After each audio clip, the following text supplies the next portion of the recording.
بسم اللہ الرحمن الرحیم۔ میرے تمام بہن بھائیوں سے گزارش ہے جو تمام ممالک سے تعلق رکھتے ہیں تو آپ میری ویڈیو کو واچ کرتے ہیں تو پلیز لائک بھی کیا کریں اور سبسکرائب کریں چینل کو ضرور، تاکہ آپ کے پاس میری نئی ویڈیو آتی رہیں۔ بہت بہت شکریہ۔ صحیح بخاری حدیث نمبر 1237۔ ترجمہ: معرور بن سوید ابو ذر رضی اللہ تعالیٰ عنہ سے روایت کرتے ہیں کہ رسول صلی اللہ علیہ وآلہ وسلم نے فرمایا، میرے پاس رب کی طرف سے ایک آنے والا آیا اور اس نے مجھے خبر دی یا خوشخبری دی کہ جو شخص میری امت میں سے اس حال میں مرا کہ اللہ کے ساتھ کسی کو شریک نہ بنایا ہوگا تو جنت میں داخل ہوگا۔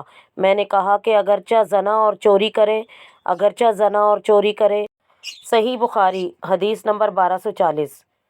حضرت ابو ہریرہ رضی اللہ تعالیٰ عنہ کو روایت کرتے ہیں کہ انہوں نے کہا کہ میں نے رسول صلی اللہ علیہ وآلہ وسلم کو فرماتے ہوئے سنا کہ مسلمان پر 5 حقوق ہیں: سلام کا جواب دینا، مریض کی عیادت کرنا، جنازوں کے پیچھے چلنا، دعوت کا قبول کرنا، چھینکنے والے کا جواب دینا۔ صحیح بخاری کتاب جنازوں کا بیان۔ میت کو جب کفن میں لپیٹا جا چکا ہو تو اس کے پاس جانا جائز ہے۔ حدیث نمبر 1241۔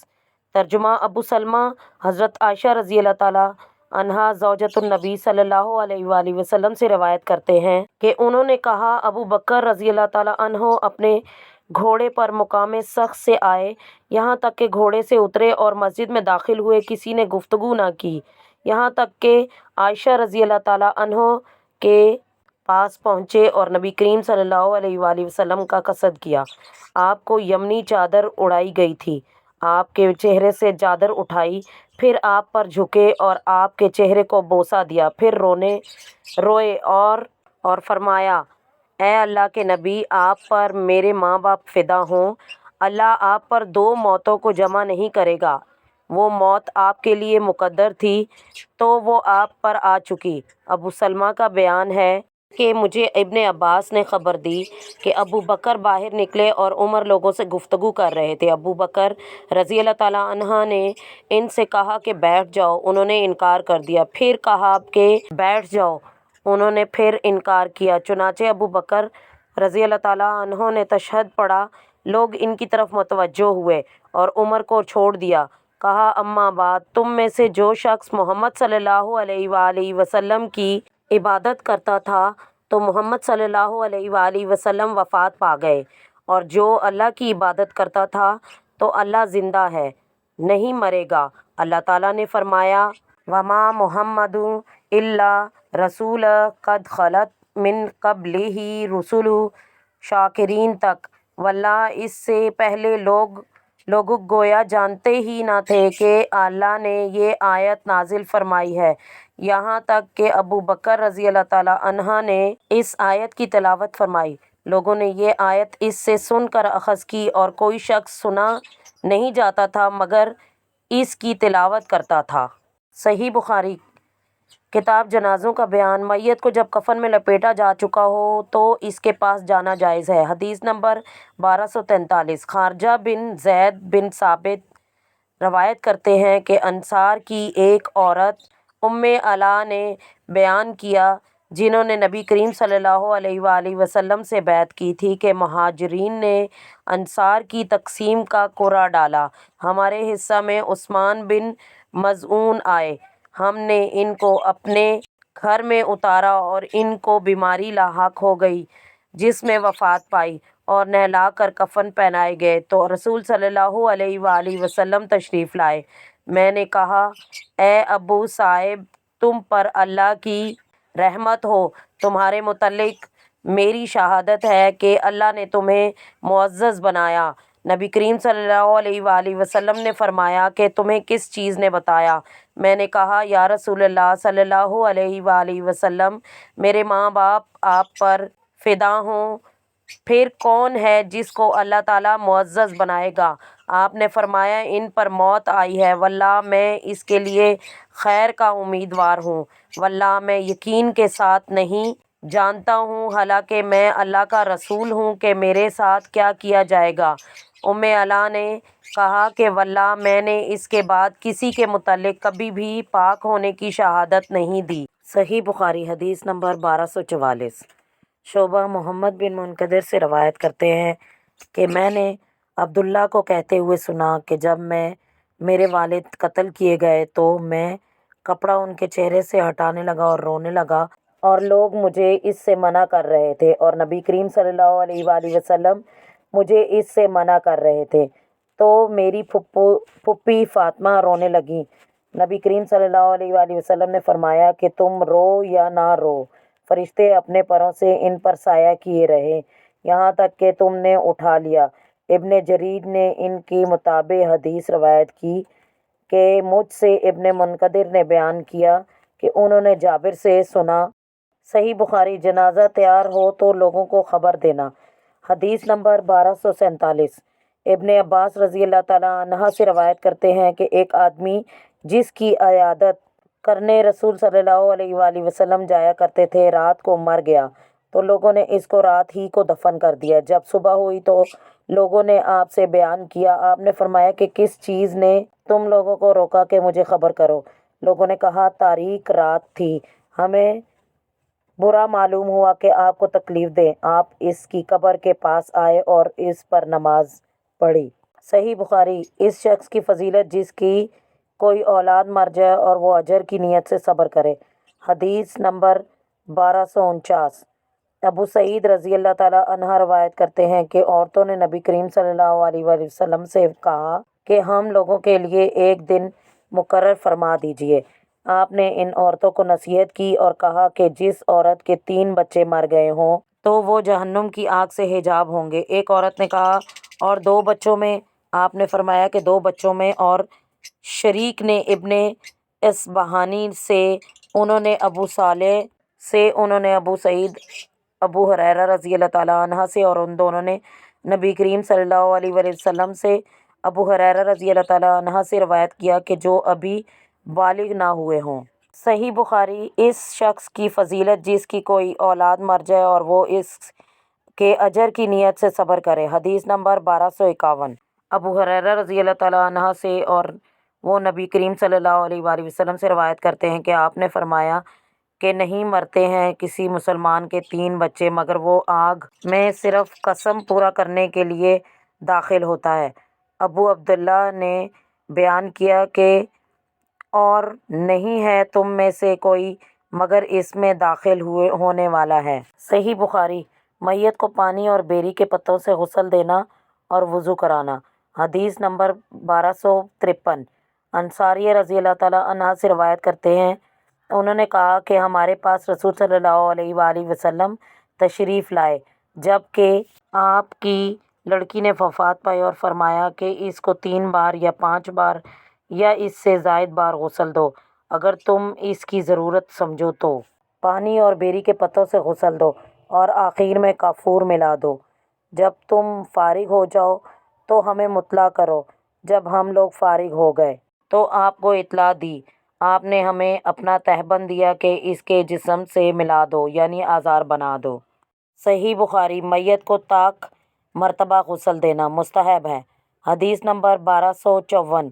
ام عطیہ رضی اللہ تعالیٰ عنہ سے روایت کرتی ہیں کہ انہوں نے کہا کہ ہمارے پاس رسول اللہ صلی اللہ علیہ وآلہ وسلم تشریف لائے اور ہم لوگ آپ کی صاحبزادی کو غسل دے رہے تھے، تو آپ نے فرمایا کہ اس کو 3 مرتبہ یا 5 مرتبہ یا اس سے زائد مرتبہ پانی اور بیری کے پتوں سے غسل دو، اور آخر میں کافور ملاؤ۔ جب تم لوگ فارغ ہو جاؤ تو ہمیں خبر کر دینا۔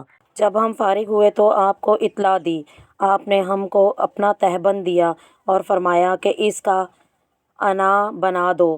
اور ایوب نے بیان کیا کہ مجھ سے حفصہ نے محمد کی حدیث کے مثل روایت کیا، اور حفصہ کی حدیث میں تھا کہ اس کو طاق مرتبہ غسل دو، اور اس میں یہ بھی تھا کہ 3 یا 5 مرتبہ یا 7 مرتبہ غسل دو، اور یہ بھی تھا کہ آپ نے فرمایا داہنی طرف سے اور مقامات وضو سے شروع کرو، اور اس میں یہ بھی تھا کہ حفصہ نے کہا کہ ہم نے کنگھی کر کے ان کے بالوں کو 3 حصوں میں تقسیم کر دیا۔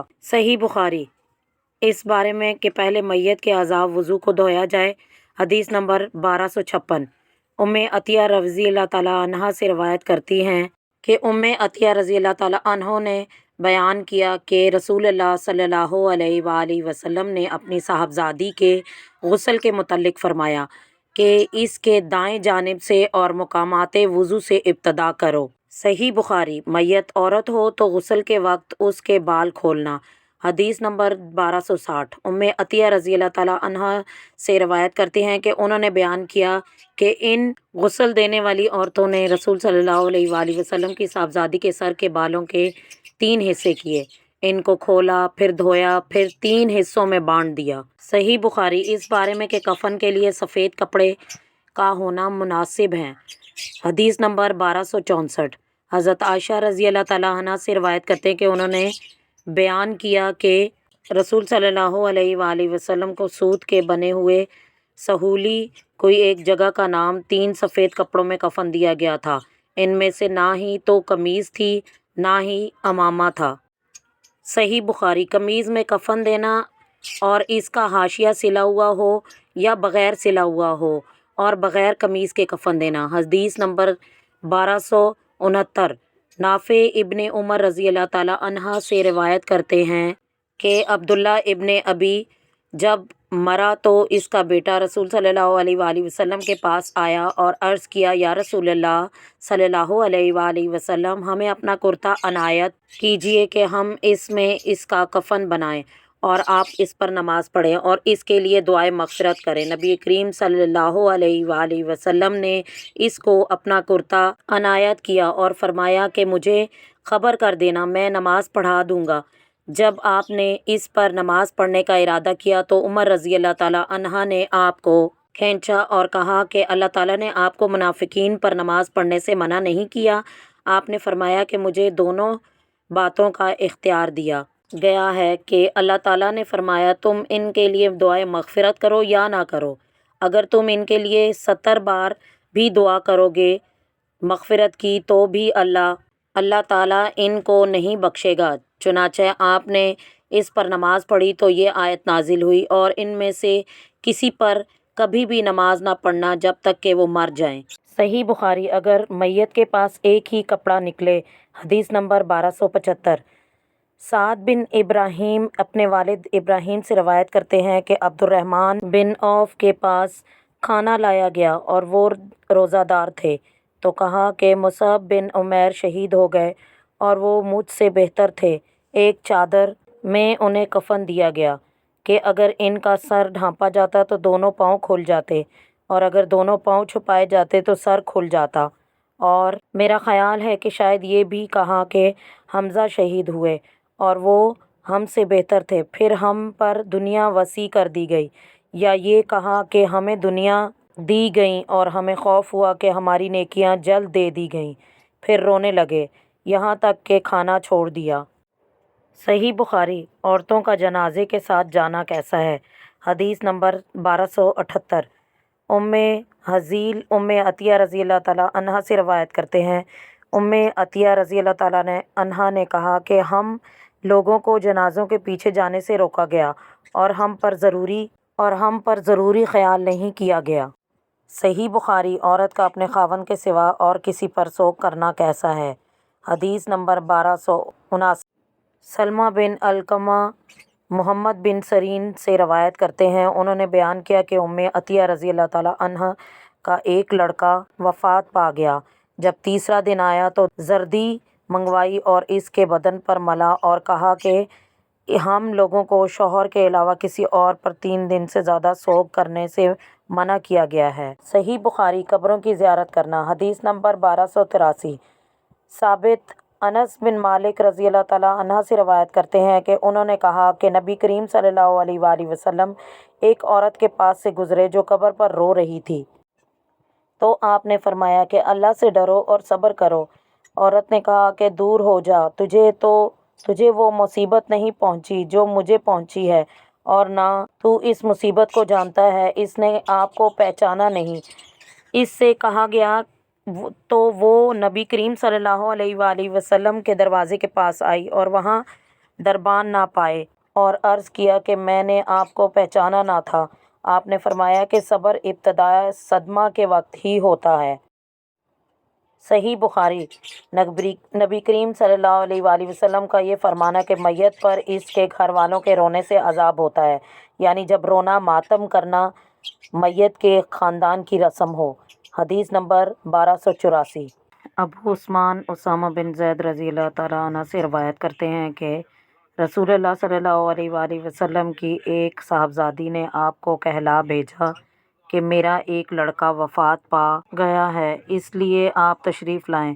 آپ نے اس کا جواب کہلا بھیجا کہ سلام کہتے ہوئے فرماتے ہیں کہ اللہ کی جو چیز تھی وہ لے لی اور اسی کی ہے وہ چیز جو اس نے دی، اور ہر شخص کی ایک مدت مقرر ہے، اس لیے صبر کر اور اسے بھی ثواب سمجھ۔ آپ کی صاحبزادی نے پھر آپ کے پاس آدمی قسم دیتے ہوئے بھیجا کہ آپ ضرور تشریف لائیں، تو آپ کھڑے ہوئے اور آپ کے ساتھ سعد بن عبادہ، معاذ بن جبل اور ابی بن کعب، زید بن ثابت اور کچھ لوگ تھے۔ وہ لڑکا رسول صلی اللہ علیہ وآلہ وسلم کے پاس لایا گیا اور اس کی سانس اکھڑ رہی تھی۔ راوی کا گمان ہے کہ گویا وہ ایک مشق تھی، پس آپ کی دونوں آنکھیں بہنے لگیں۔ سعد نے عرض کیا، یا رسول اللہ صلی اللہ علیہ وآلہ وسلم، یہ کیا ہے؟ آپ نے جواب دیا کہ یہ رحمت ہے جو اللہ تعالیٰ نے اپنے بندوں کے دلوں میں پیدا کی ہے، اور اللہ تعالیٰ رحم کرنے والے بندوں پر ہی رحم کرتے ہیں۔ صحیح بخاری۔ میت پر نوحہ کرنا مکروہ ہے۔ حدیث نمبر 1291۔ علی بن ربیعہ مغیرہ سے روایت کرتے ہیں کہ میں نے نبی کریم صلی اللہ علیہ وآلہ وسلم کو فرماتے ہوئے سنا کہ وہ جھوٹ جو مجھ پر لگایا جائے اس طرح کا نہیں ہے جو کسی کے اوپر لگایا جائے۔ مجھ پر جو شخص جھوٹ لگائے یا میری طرف کوئی جھوٹی بات منسوب کرے تو وہ اپنا ٹھکانہ جہنم میں بنا لے۔ میں نے نبی کریم صلی اللہ علیہ وآلہ وسلم کو فرماتے ہوئے سنا کہ جس شخص پر نوحہ کیا جائے اس پر عذاب کیا جاتا ہے، اس سبب سے کہ اس پر نوحہ کیا جاتا ہے۔ صحیح بخاری۔ نبی کریم صلی اللہ علیہ وآلہ وسلم کا یہ فرمانا کہ گریبان چاک کرنے والے ہم میں سے نہیں ہیں۔ حدیث نمبر 1294۔ مسروق عبداللہ سے روایت کرتے ہیں کہ نبی کریم صلی اللہ علیہ وآلہ وسلم نے فرمایا کہ وہ شخص ہم میں سے نہیں ہے جس نے اپنے چہرے کو پیٹا اور گریبان چاک کیا اور جاہلیت کی سی پکارے۔ صحیح بخاری۔ نبی کریم صلی اللہ علیہ وآلہ وسلم کا سعد بن خولہ رضی اللہ تعالیٰ عنہ کی وفات پر افسوس کرنا۔ حدیث نمبر 1295۔ عامر بن سعد بن ابی وقاص اپنے والد سے روایت کرتے ہیں کہ رسول اللہ صلی اللہ علیہ وآلہ وسلم حجۃ الوداع کے سال ہماری اس بیماری میں عیادت کرتے تھے جو اس سال مجھے بہت زیادہ ہو گئی تھی۔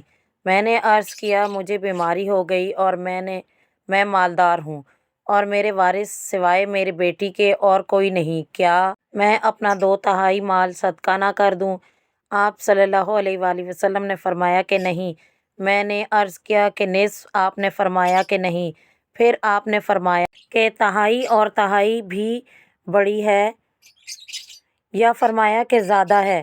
تو اپنے وارثوں کو مالدار چھوڑے، اس سے بہتر ہے کہ انہیں محتاج چھوڑے کہ لوگوں سے سوال کرتے پھریں، اور تم خرچ نہیں کرتے ہو اللہ کی رضا مندی کی خاطر، مگر اس پر تمہیں اجر دیا جائے گا، یہاں تک کہ جو لقمہ تم اپنی بیوی کے منہ میں ڈالتے ہو۔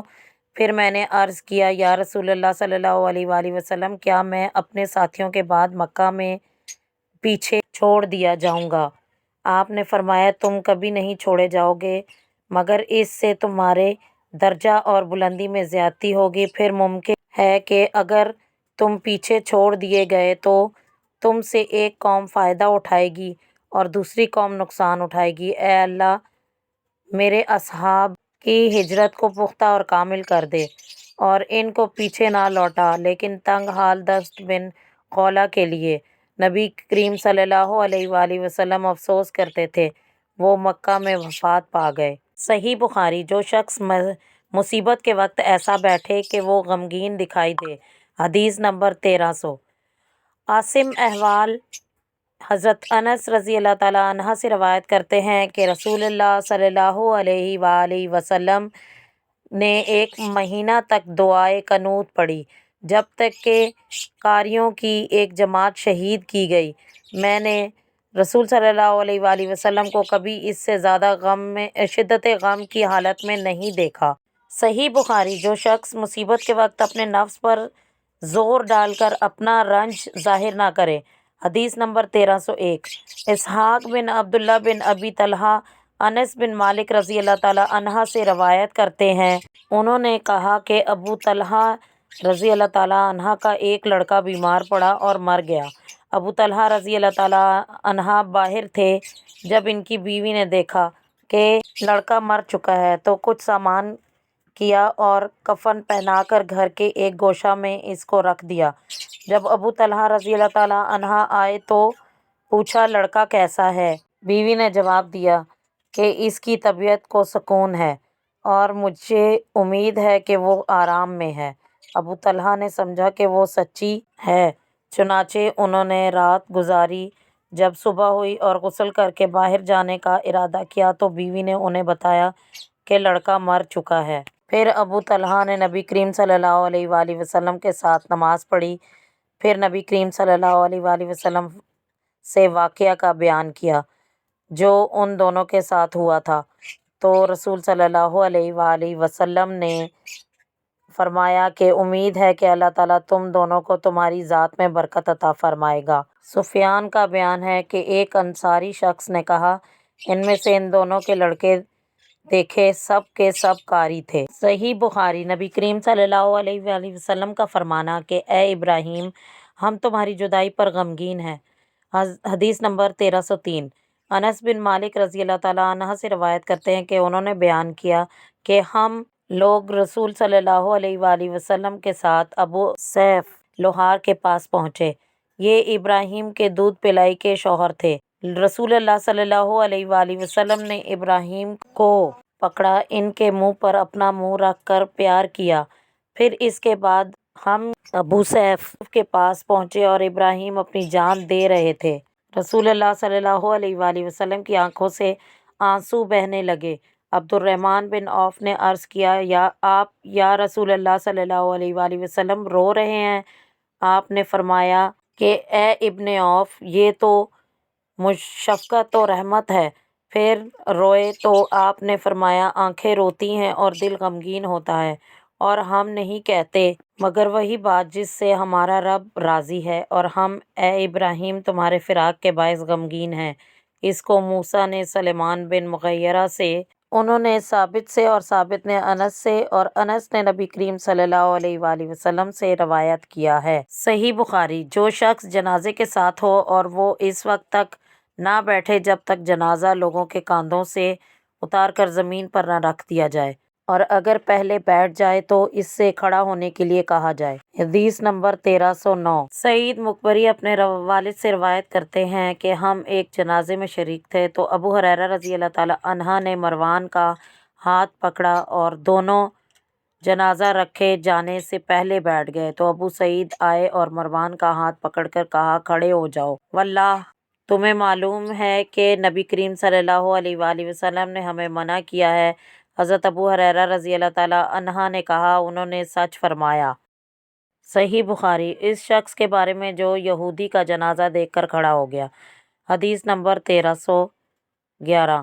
عبداللہ بن مقسم جابر بن عبداللہ سے روایت کرتے ہیں، انہوں نے بیان کیا کہ ہمارے پاس سے ایک جنازہ گزرا، اس کے لیے نبی کریم صلی اللہ علیہ وآلہ وسلم کھڑے ہوئے، ہم بھی آپ کے ساتھ کھڑے ہوئے۔ ہم نے عرض کیا، یا رسول اللہ صلی اللہ علیہ وآلہ وسلم یہ تو ایک یہودی کا جنازہ ہے۔ آپ صلی اللہ علیہ وآلہ وسلم نے فرمایا، جب تم جنازہ دیکھو تو کھڑے ہو جاؤ۔ صحیح بخاری۔ اس بارے میں کہ عورتیں نہیں بلکہ مرد ہی جنازے کو اٹھائیں۔ حدیث نمبر 1314۔ سعید مقبری اپنے والد سے، وہ ابو سعید خدری رضی اللہ تعالیٰ عنہ سے روایت کرتے ہیں کہ رسول صلی اللہ علیہ وآلہ وسلم نے فرمایا کہ جب جنازہ رکھا جاتا ہے اور مرد اپنے کاندھوں پر اٹھاتے ہیں، اگر وہ صالح ہوتا ہے تو کہتا ہے کہ مجھے لے چلو، اور اگر غیر صالح برا ہوتا ہے تو کہتا ہے کہ افسوس تم مجھے کہاں لے جا رہے ہو۔ اس کی آواز آدمیوں کے سوا تمام چیزیں سنتی ہیں، اگر آدمی اس کو سن لے تو بے ہوش ہو جائے۔ صحیح بخاری جنازے کو جلد لے چلنا، حدیث نمبر 1315۔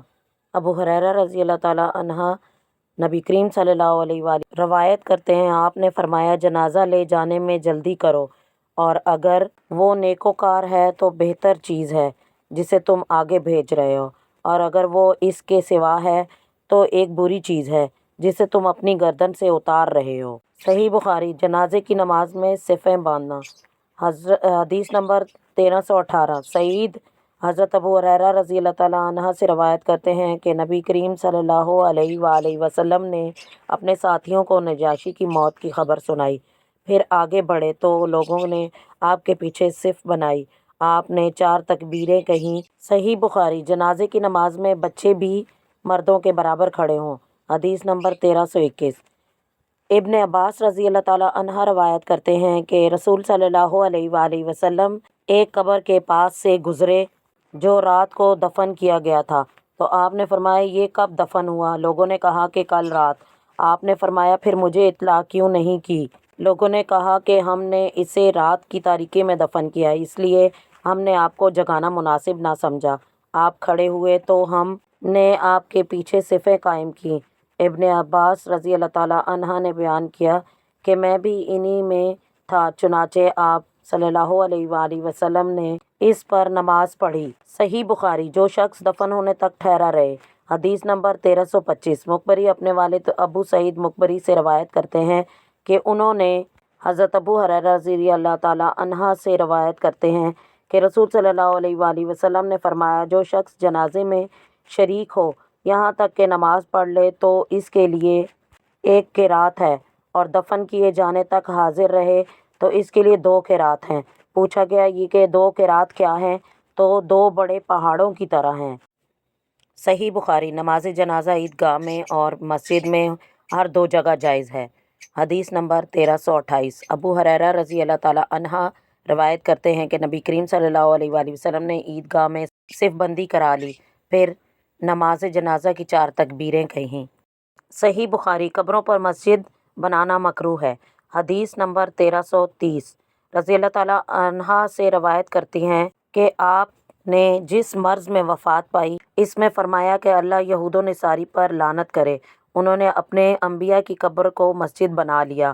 حضرت عائشہ رضی اللہ تعالیٰ عنہا نے بیان کیا کہ اگر ایسا نہ ہوتا تو آپ کی قبر ظاہر کر دی جاتی، مگر مجھے ڈر ہے کہ کہیں مسجد نہ بنا لی جائے۔ صحیح بخاری اگر کسی عورت کا نفاذ کی حالت میں انتقال ہو جائے تو اس پر نماز جنازہ پڑھنا، حدیث نمبر 1331۔ سمرہ رضی اللہ تعالیٰ عنہ نے بیان کیا کہ میں نے نبی کریم صلی اللہ علیہ وآلہ وسلم کے پیچھے اس عورت پر نماز پڑھی جو نفاس کی حالت میں مری تھی، آپ صلی اللہ علیہ وآلہ وسلم کے وسط میں کھڑے ہوئے تھے۔ صحیح بخاری مردہ کو دفن کرنے کے بعد قبر پر نماز جنازہ پڑھنا، حدیث نمبر 1337۔ ابو ہریرہ رضی اللہ تعالیٰ عنہ سے روایت کرتے ہیں کہ ایک سیاہ مرد یا عورت مسجد میں جھاڑو دیتی تھی، وہ مر گیا تو نبی کریم صلی اللہ علیہ وآلہ وسلم کو خبر نہ ہوئی۔ اس کو ایک دن آپ نے یاد کیا اور فرمایا کہ وہ آدمی کہاں گیا؟ لوگوں نے کہا یا رسول اللہ صلی اللہ علیہ وآلہ وسلم وہ تو مر گیا۔ آپ نے فرمایا کہ مجھے اطلاع کیوں نہیں دی؟ لوگوں نے کہا کہ اس کا فلاں فلاں واقعہ ہے۔ صحیح بخاری اس بیان میں کہ مردہ لوٹ کر جانے والوں کے جوتوں کی آواز سنتا ہے، حدیث نمبر 1338۔ انس رضی اللہ تعالیٰ عنہ روایت کرتے ہیں کہ نبی کریم صلی اللہ علیہ وآلہ وسلم نے فرمایا کہ بندہ جب اپنی قبر میں رکھا جاتا ہے اور اس کو دفن کر کے پیٹھ پھیر لی جاتی ہے اور اس کے ساتھی رخصت ہو جاتے ہیں، یہاں تک کہ جوتوں کی آواز کو سنتا ہے اور اس کے پاس 2 فرشتے آتے ہیں اور اس کو بٹھا کر کہتے ہیں کہ اس شخص یعنی محمد صلی اللہ علیہ وآلہ وسلم کے متعلق تو کیا کہتا ہے؟ وہ کہتا ہے کہ میں گواہی دیتا ہوں کہ یہ اللہ کے بندے اور اس کے رسول ہیں۔ تو اس سے کہا جاتا ہے کہ اپنی جہنم کے ٹھکانے کی طرف دیکھ کے اللہ تعالیٰ نے اس کے بدلے میں تجھے جنت کا ٹھکانہ عطا کیا۔